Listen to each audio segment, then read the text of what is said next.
Assalamu alaikum, dear students. We are learning political science of class 10th, chapter 1, that is power sharing. In the previous lecture, we discussed about the diversity of Belgium and Sri Lanka. Last lecture में हमने सीखा कि किस तरह की diversity है, किस तरह की वैरायटी है पॉपुलेशन में बेल्जियम और श्रीलंका में। आज हम डिस्कस करने वाले हैं मेजॉरिटेरियनिज्म इन श्रीलंका। पहले हम समझेंगे ये मेजॉरिटेरियनिज्म होता क्या है। मेजॉरिटेरियनिज्म एक बिलीफ सिस्टम है जिसके अंदर जो मेजॉरिटी होती है, जो अक्सरियत होती है, वो मुल्क को रूल करते हैं, हुकूमत करते हैं अपने तरीके से, जिस तरह से उनकी मर्ज़ी हो, जिस तरह से उनका मंशा हो, और जो ज़रूरियात होते हैं, जो विशेस होते हैं माइनॉरिटी के, उनको वो मलहूज़ नज़र नहीं रखते हैं। इस सिस्टम को हम कहते हैं कि वहाँ पर मेजॉरिटेरियनिज़म है, वहाँ पर अक्सरियत का गलबा है। फाइन। और ये अक्सरियत का गलबा श्रीलंका में किस तरह से हुआ, ये आज हमें डिस्कस करना है। हमें पता है जो श्रीलंका है वो आज़ाद हुआ अंग्रेज़ों की ग़ुलामी से 1948 में, और जो लीडर्स थे, क्योंकि वहाँ पर दो कम्युनिटीज़ थे, एक सिन्हाला कम्युनिटी थी और तमिल कम्युनिटी थी।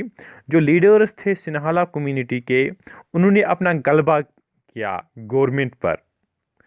किस तरीके से? क्योंकि वो मेजॉरिटी में थे, उनकी अक्सरियत वहाँ पर थी। Fine, that is 74% of the population वहाँ पर सिन्हाला कम्युनिटी थी।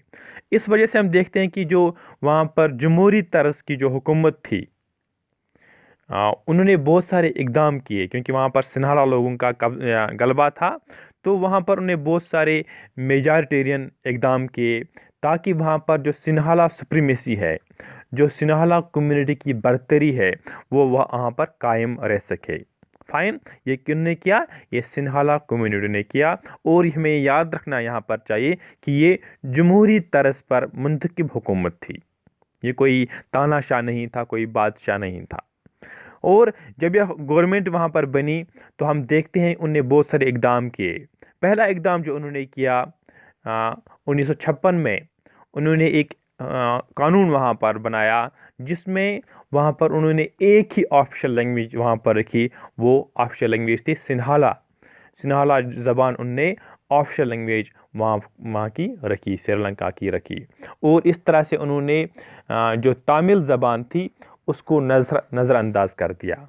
और गवर्नमेंट ने बहुत सारी जो प्रेफरेंशियल पॉलिसीज़ थी, जो तरजीही हिकमत अमली उनने इख्तियार की। जैसे अगर हम बात करेंगे जो उम्मीदवार थे यूनिवर्सिटी पोजीशंस के लिए, वहाँ पर उनने सिन्हाला एप्लीकेंट्स को, जो उम्मीदवार थी, उनको प्रेफर किया। और जो गवर्नमेंट जॉब्स थे वो सिर्फ सिन्हाला कम्युनिटी के लिए रखे गए। फाइन। और हम देखते हैं कि वहाँ पर जो उन्होंने नया कॉन्स्टिट्यूशन बनाया, उसमें उन्होंने जो बुद्धिज़्म है, जो सिन्हाला कम्युनिटी प्रैक्टिस करती थी, उसको हिफाजत करने की, उसको फैलाने की जो ज़िम्मेदारी है वो मुल्क पर रखी। इट मीन्स जो तमिल कम्युनिटी थी, जिसके फॉलोवर ज़्यादातर हिंदू थे, तो वो पिछड़ गए। फाइन। कहने का मकसद है उनने ऐसी पॉलिसीज़ वहाँ पर बनाई सिन्हाला कम्युनिटी ने जो उनको फेवर करती थी, जो माइनॉरिटी के जो नीड्स थी, जो विशेस थी, उनके खिलाफ थी, लाइक दैट। और इसके क्या रिजल्ट्स हुए? जो वहाँ के श्रीलंकन तमिल्स थे उनमें एलिनेशन हुई, उनमें जो हमदर्दी थी सिन्हाला कम्युनिटी की, उनको लगा कि वो हमारे तई कोई हमदर्दी नहीं रखते हैं। और जो तमिल कम्युनिटी थी उनने पॉलिटिकल पार्टीज़ बनाई, क्योंकि उन्हें लगा कि उनकी जो ज़बान है, उनकी जो सकाफ़त है, वो महफूज नहीं है। जो वहाँ की पॉलिटिकल पार्टी से वो उनके तय अच्छा सोच नहीं रखते हैं। और उनको लगा कि जो कॉन्स्टिट्यूशन है और जो गवर्नमेंट है, वो उनकी जो सियासी हुकूक है वो उनसे छीन रही है, उनके साथ भेदभाव करती है। वो जॉब्स का मामला हो या उनके जो बहुत सारे मफाद के काम हैं, ان کو وہ ملحوظ نظر نہیں رکھ رہے ہیں۔ اس طرح سے ہم دیکھتے ہیں کہ جو سنہالا اور تامل کمیونٹی ہے ان کے درمیان کشیدگی پیدا ہوئی، ان کے درمیان تناؤ پیدا ہوا، اور سری لنکن تاملس نے کیا کیا، ان کی ریئیکشن کیا تھی؟ ان نے پہل اپنی پولیٹیکل پارٹیز لانچ کی، ان نے جدوجہد کی تاکہ جو تامل زبان ہے وہ بھی آفیشیل لینگویج بنے، وہ بھی وہاں پر سرکاری زبان بنے، اور وہ بات کر رہے تھے کہ ہمیں ریجنل آٹونمی دو، ہمیں ایک تھوڑی خود مختاری دو علاقائی حساب سے۔ اگر ہم سری لنکا کے نارتھ میں رہ رہے ہیں، سری لنکا کے ایسٹ میں رہ رہے ہیں، وہاں پر ہمیں تھوڑی خود مختاری دو تاکہ ہمارے رائٹس بھی سیکیور ہو جائے۔ اس کے ساتھ ساتھ ان نے یہ بات کی ہمیں برابر کے مواقع دو، تعلیم کے حساب سے، جابس کے متعلق ہمیں برابر کے موقع دو، جیسے مواقع سنہالا کمیونٹی کے پاس ہے ویسے ہی مواقع تامل کمیونٹی کے پاس بھی ہونے چاہیے۔ یہ ان کے مطالبات تھے۔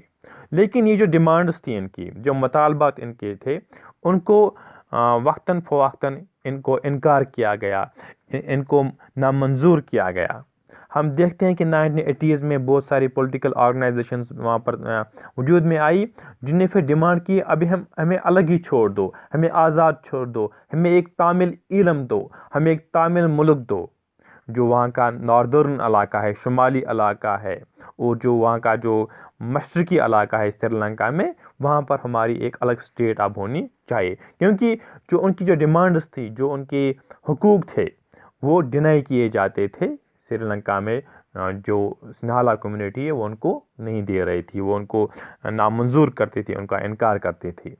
اس کے ساتھ ہم دیکھتے ہیں پھر وہاں پر ایک سول وار وجود میں آتی ہے سری لنکا میں، کیونکہ جو مختلف جو ڈفرینٹ کمیونٹیز تھی، سنہالا کمیونٹی اور تامل کمیونٹی تھی، ان میں کنفلکٹ پیدا ہوا بیکاز آف ڈسٹرسٹ، وہ ایک دوسرے پر اعتماد نہیں کر رہے تھے، اور پھر سول وار پیدا ہوئی۔ سول وار کیا ہوتی ہے؟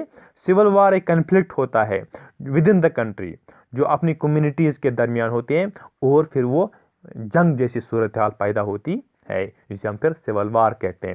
اور اس سول وار جو between Tamil community and Sinhala community ہوئی، اس میں ہزاروں میں لوگ مر گئے۔ جو تامل کمیونٹیز میں، ان میں ایک ٹیررسٹ آرگنائزیشن وجود میں آئی جسے ہم کہتے تھے LTTE، liberation of Tamil tigers Eelam, fine. ان نے وہاں پر ایک فیئرس بیٹل ان نے وہاں پر لڑی سری لنکا میں، اور ہم دیکھتے ہیں کہ بہت سارے جو فیملیز ہیں ان کو پھر ملک چھوڑنا پڑا، وہ ریفیوجیز بن گئی، اور ان کا جو ذریعہ معاش ہے، جو لائیولیوڈ ہے، وہ ان نے لوز کیا وہاں پہ۔ اور ہم دیکھتے ہیں کہ اس کا اثر صرف تامل کمیونٹی پر نہیں پڑا، جو سری لنکا کا جو ٹریک ریکارڈ تھا اکنامک ڈیولپمنٹ کے متعلق، ایجوکیشن کے متعلق، یا اگر ہم بات کریں گے ہیلتھ سیکٹر میں، وہ ڈیولپمنٹ پھر رک گیا۔ ہم دیکھتے ہیں کہ اس کو پھر دھچکا ملا، جو وہاں کی سماجی زندگی تھی، ثقافت تھی، اقتصادی زندگی تھی، وہ پھر ٹھہر گئی، اس میں وہ ان نے ڈیولپ نہیں کیا۔ اور ہم دیکھتے ہیں کہ سول وار جو 1980s میں سٹارٹ ہوا، پھر وہ 2009 میں ختم ہوا، جو LTTE کا چیف تھا، جو پربھاکرن تھا، اس کی موت سے۔ ہم کہنے کا مقصد ہے کہ جو میجارٹیرینزم یہ کسی کو فیور نہیں کرتا ہے، جو ان نے وہاں پر سری لنکا میں ان نے پالیسی اختیار کی میجارٹیرینزم کی، اس سے برے نتائج وہاں کے اس ملک کے لیے بھی کھڑے ہو گئے، اور وہاں کے تامل کمیونٹی نے زیادہ سفر کیا۔ Fine, that's all about majoritarianism in Sri Lanka. Thank you very much.